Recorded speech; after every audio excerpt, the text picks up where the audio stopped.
All right, so this is part two of my Marvel universe. As you guys can see from the first part of the first two movies in the phase, this universe I'm trying to pretty much base it off of more of the grounded characters. And again, the same thing as I said in the last video.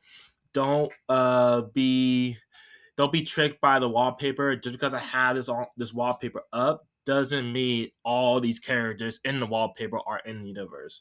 Which disclaimer, there are gonna be a lot of characters that we see in the real life MCU that you're seeing in my MCU that you haven't that you I haven't introduced yet.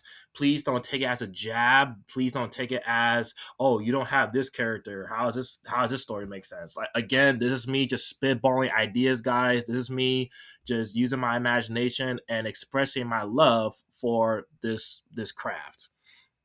So, if you want to pause the video just to quickly read through the first two movies that I made about in the first part, please go ahead and do that. If you want to watch, please watch the first part for more context of those movies. So, just like in the first part, we start with the first movie in the phase, which is Spider-Man, and that leads us into the second movie of the phase, which was the X-Men. So now this video part two is going to be showing the third movie of the phase, which is Captain America. Now, the difference I want when it comes to the my Captain America movie versus the real life one that came out years ago with Captain America: The First Avenger, is going to be quite similar, but I want the movie to represent more Captain America as the celebrity hero, not so much as Steve Rogers the origin story. It will still have glimpse of Steve Rogers origin story becoming Captain America, but majority of the movie is simply just celebrity Captain America, which is the first half of the movie will be Cap's origin story, but more straightforward, cutting out more of the personal stuff, more of Steve Rogers being Captain America, being that celebrity slash superhero, alongside his friend Bucky, who later becomes a spy for the main villain, Hydra. I still want Hydra to be the main villain because there's really no other villain that I can use um, aside from like AIM or the Red Room, but that's more so. I could have used those, but Hydra, it's already been done. There's really not too much. There's really not too much I can really do except they're popping fireworks out there for some reason. Except use his friend Bucky instead of later becoming the Winter Soldier slash an Avenger slash anti-hero. He's actually a double agent for Hydra. An accident will happen to Bucky taking his arm, and he will blame Steve Rogers for that. So he's already a double agent. I still want the accident of him losing his arm, but instead of him going to the ice, this is what pushes him to hate Captain America even more. The movie will also introduce Banner and Stark, but not Bruce Banner or Tony Stark, but their fathers, Howard Stark and Brian Banner, who work for the government at this time, constructing the super soldier serum. The super soldier serum. So it's not just Howard Stark who perfected the super soldier serum to make Captain America, but it was also Bruce Banner's father, Brian Banner. uh, for the government, working for the government, constructing the super soldier serum, as well as guiding Cap and his team of soldiers. And I'm also use this as opportunity to introduce Logan, who is a man who has lost his memories, but has a strange ability with blades coming out of his knuckles. So in this moment of time, he's not gonna have no memory of his, earlier life, but except him being this soldier who was also being experimented on to perfect the super soldier serum. He's not a perfect super soldier just like Captain America, but he is shown to have knuckles come out of his knives. At least it's thought that he got those knives because of the experiments. Now, Hydra is stopped from bombing the USA, but Steve is lost in the ice. So we're still having the story of him being lost in the ice. Cap will then wake up in the modern day on a Shield base with Logan by his side, who hasn't aged a day. So it's revealed that Logan not only has those knives come out of his knuckles, but it's also revealed that he lives pretty much forever. Revealing his healing factor. We're gonna be revealing all of that. As well, Tony Stark will be introduced, showing Steve his shield, which they also found it when he went into the ice. It's going to be the same shield. It's not going to be like he had a metal shield and later got in, the vibranium shield. No, we're going to start off with the shield. We're going to keep that as, a relic of the universe. And the three go on a secret mission to save Bruce Banner, who was captured by this modern day Hydra to experiment on the Hulk. So we're going to be introducing Bruce Banner as well as his wife, but it's also going to be revealed that he's been captured by Hydra. So imagine Captain America, being being in that time of World War II, fighting this ultimate villain Hydra, to waking up years later, finding out the big bad villain is still Hydra. So we're gonna be playing off that story. Logan, now called Wolverine, Tony, now called Iron Man, Bruce.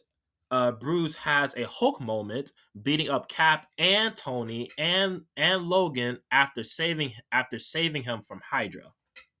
So Wolverine, Captain America, and Iron Man go on a secret mission to go rescue Bruce Banner from Hydra, because they know that he is the Hulk, so they want to experiment him to pretty much make another perfect super soldier like Captain America. Betty Ross is revealed to be a weak point to the Hulk, due to her being Bruce Banner's wife. The movie ends with her calming down the Hulk and traveling back to the States from Russia. Steve, Logan, and Tony are now Shield agents working together, keeping the world safe. So that's pretty much the gist of the Captain America movie, World War II.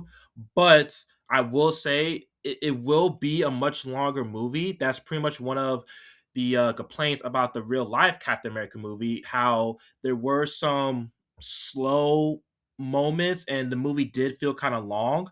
But the difference for this movie is that it will be longer, but we're gonna replace those slow moments with just action sequences. Like back when I said that we're gonna show more Captain America versus just Steve Rogers. Steve Rogers will be in there, but we're gonna show more of the celebrity hero Captain America.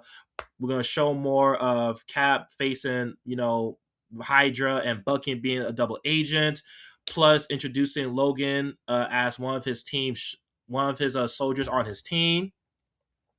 Plus, later in the movie, he wakes up in modern day and going on that secret mission to save Bruce Banner slash Hulk.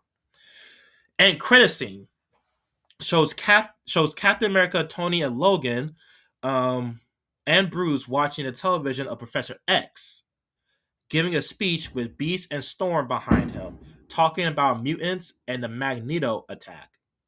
Logan, while watching the television, saying, "This should be interesting," lighting a cigarette. And that concludes Captain America World War II, which is going to lead us into the next movie in the phase, which is X-Men 2, The Sentinels. The movie opens with Logan, aka Wolverine, pursuing Beast across rooftops, showcasing a fight where Logan refrains from killing while Beast attempts to flee. Beast reveals to Logan, "You're working for Ghost, whose plan is to control us as weapons and experiment those who refused." Logan thinks he was made this way, but Beast gives some doubts to that in this interaction, playing off, him thinking he was just experiment on to perfect the super soldier serum. But now in this interaction with Beast, he kind of seeing how Logan moves, seeing how knives coming out of his knuckles, and Beast being an intelligent person himself puts two and two together. Like, dude, you was not made that way. You was born that way. Professor Professor X continues to struggle to make the world understand the mutants more. Storm and Beast have their doubts, but they trust the professor. Beast shares his interaction with a man with knives come out of his knuckles. Shield, a Shield agent called Wolverine.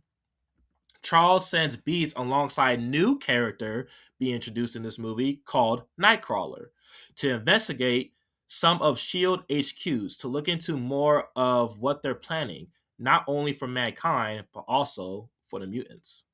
The movie shows more of Cyclops and Jean's relationship struggles, as Rogue plays a part in a love triangle. So in the first X-Men movie, Cyclops and Jean having, building that relationship, and Rogue pretty much playing Scott's, baby sister role.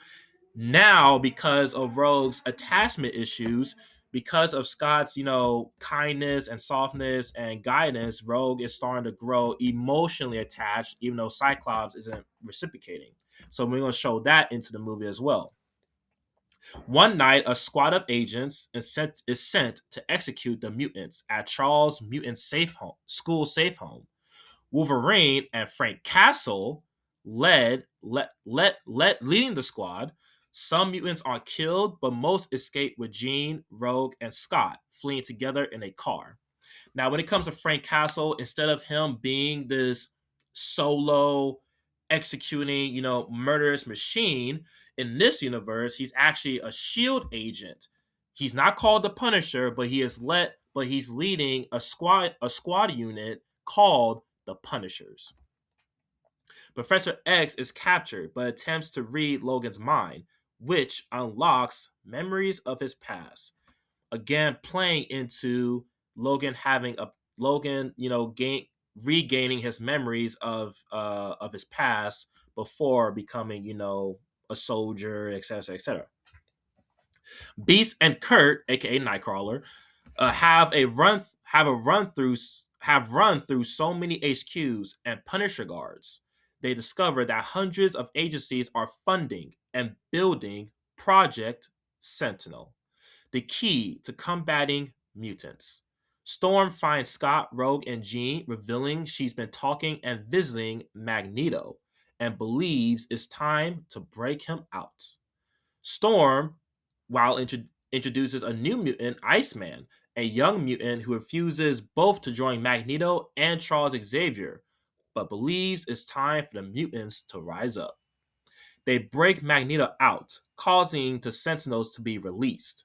So the Sentinels in this universe are going to be played as if, pretty much a fail safe, just in case the mutants go rogue or the mutants, pretty much decide to break the fucking world. Excuse my language.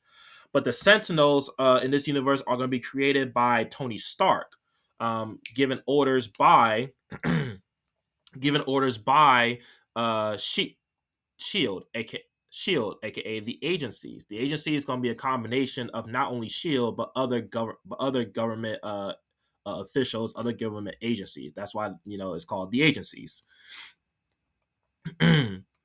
They break Magneto out, causing the Sentinels to be released. So basically, at first it was just Tony Stark's project, but now seeing that the mutants are pretty much breaking out one of the most dangerous mutants, the agency basically said, "Fuck it, release these guys."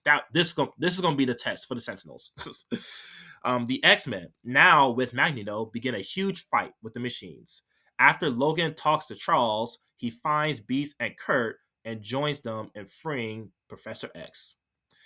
Basically, Logan now throughout the whole movie, slowly creating more and more doubt about his past, and him working for Shield and the agencies after Charles has been in his mind, and after a few telepathic conversations when Professor X was captured, Logan, pretty much joins the side of the X-Men. Joins them in freeing Professor X. Movie comes to a close with Magneto's X-Men with Professor X, Logan, Beast, Nightcrawler destroying the machines. And there's going to be a fight scene with Logan and Frank Castle, which leads to Logan obviously killing. Logan versus Frank Castle, leading to obviously Logan killing Frank Castle. Now, movie ends with the US government claiming the X-Men are the true threat to humankind. Blames the machines on Magneto's powers. So again, they're going to be twisting the narrative to paint the mutants, aka the X-Men, in a much more negative light to the public. Proclaims them as enemy of the state. Magneto and Professor X join forces because now they pretty much need each other more than ever. Scott and Jean work out their struggles, leaving Rogue alone. But she meets a charming new mutant joining the safe home named Gambit. And end credit scene. The agencies hold a secret meeting revealing their next plan for the mutants. Captain America file picture is shown to be tossed on a table, with another file titled Project Avengers. And that's all I have for you guys today. There's going to be another part 3, obviously, because let's keep the ball rolling. If you guys want me to continue this little Marvel universe that I'm creating, aka Phase 2, go ahead and let me know in the comment section, and go ahead and let me know with all those likes. Appreciate you guys for pretty much watching all these videos and rocking with me. Y'all take it easy.